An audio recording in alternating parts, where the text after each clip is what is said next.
Today, we embark on a journey through the storied history of one of the world's most magnificent cathedrals, the Duomo of Milan.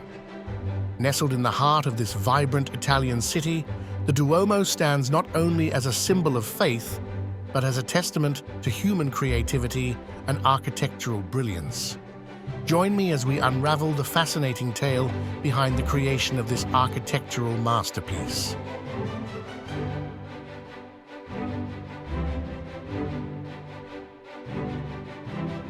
Our story begins in the late 14th century. Work for the construction of Milan Cathedral began in 1386, when the style of Gothic cathedrals had reached its peak. It was decided that the new church should be built in the area of the ancient basilicas of Santa Maria Maggiore and Santa Tecla, the remains of which, together with those of the baptistry of San Giovanni alle Fonti, are still visible in the archaeological area.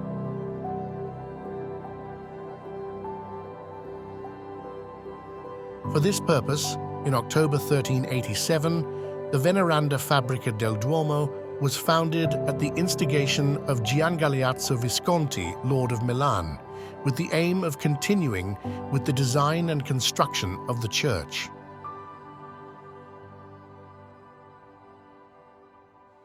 Gian Galeazzo's decision to use Candolia marble instead of the traditional Lombard brick was accompanied by a real revolution in style through the choice of Gothic, which forced the Fabbrica to look for engineers, architects, sculptors, and stone cutters from all around Europe.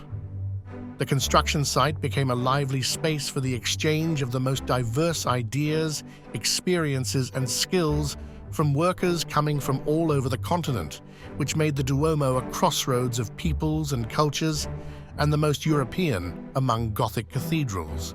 The long succession of architects and engineers at the head of this innovative and original construction site makes it impossible to trace a certain authorship of the project. Construction began from the apse, with its awe-inspiring and imposing stained glass windows, and continued towards the transept and the first spans of the naves, leaving the age-old problem of closing the vault unresolved.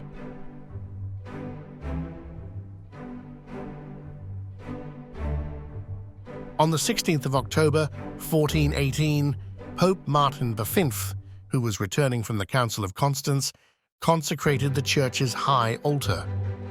At the end of the 15th century, the greatest architects and artists of the time, including Leonardo da Vinci, tried to accomplish the difficult task of designing the Tiburium.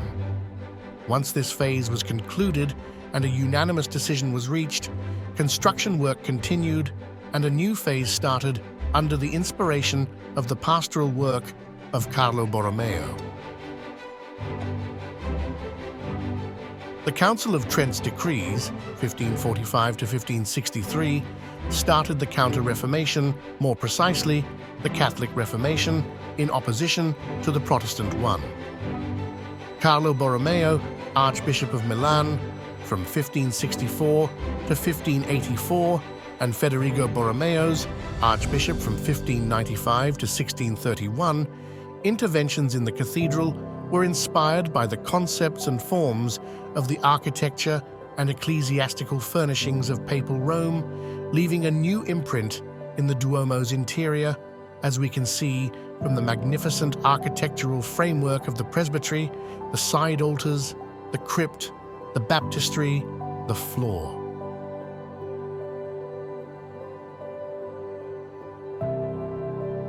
The Quadroni di San Carlo and the wooden choir are among the most interesting examples testifying to the creativity of this prolific historical phase.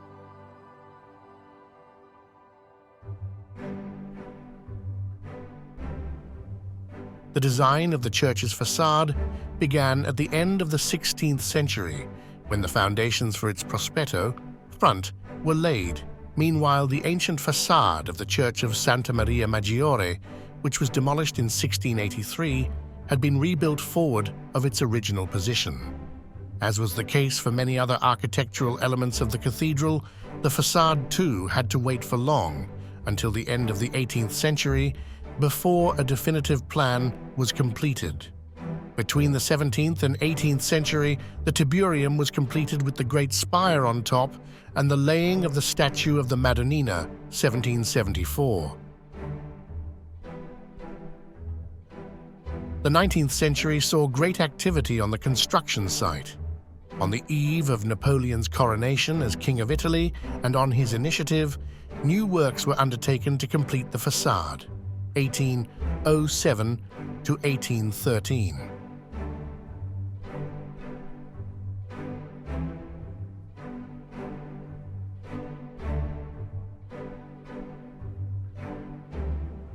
The construction and decoration works continued.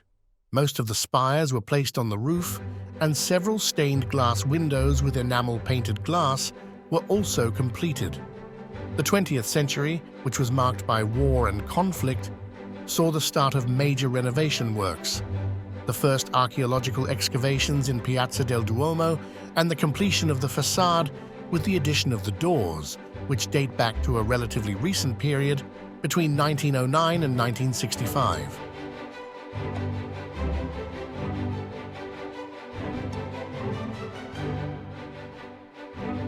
In the second half of the 20th century, the Fabbrica undertook the complete, structural, and conservative restoration of some complex parts of the Duomo.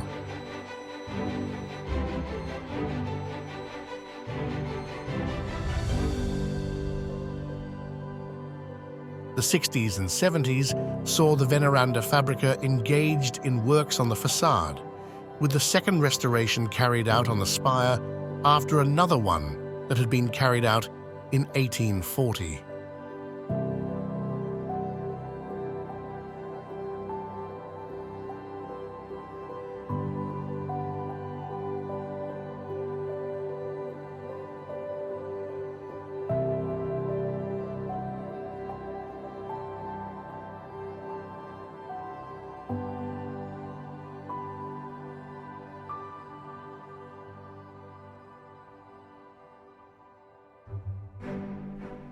Inside the cathedral, the complex static restoration of the Tiburium pillars was certainly one of the most complex interventions, while at the end of the century, the apse and the facade were restored. Later, the great spire was restored for the third time. In 2016, the exciting challenge of restoring the Tiburium and the dome began.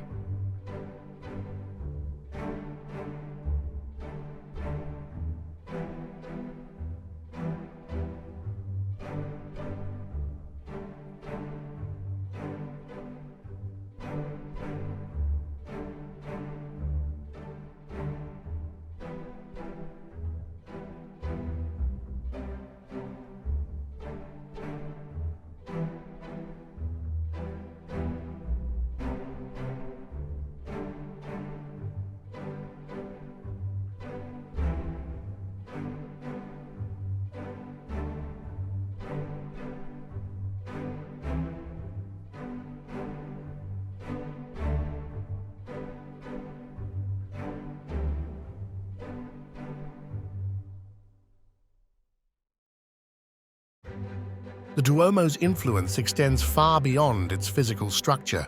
Its architectural elements have inspired countless structures globally, and its cultural impact is immeasurable. From art and literature to popular culture, the Duomo remains a symbol of human achievement and artistic excellence.